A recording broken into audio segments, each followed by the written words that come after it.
હાજીપીર જતા પદયાત્રીઓ માટે હરિભાઈ ગોહિલ દ્વારા કેમ્પનું આયોજન કરવામાં આવ્યું। દર વર્ષની જેમ આ વર્ષે પણ કેમ્પનું આયોજન કરવામાં આવ્યું। સુવિધામાં જમવાનું, ચાય, નાસ્તો, મેડિકલ અને સુવિધાઓ આપી હતી એવું હરિભાઈ ગોહિલે જણાવ્યું હતું।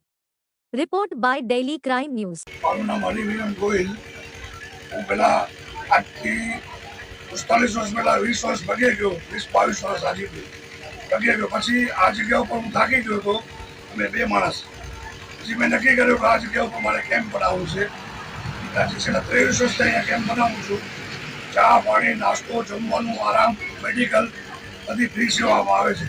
કોઈ પણ પાસે 1 રૂપિયો ફંડ ફાળો કે વસ્તુ લેવામાં આવતી નથી આ કેમ્પમાં, અને ઘરે જેવું જમીએ એવી સુવિધા આપવામાં આવે છે। અમારી ચેનલને લાઈક, શેર અને સબસ્ક્રાઇબ કરો। ડેઇલી ક્રાઇમ ન્યૂઝ, સત્યની સાથે।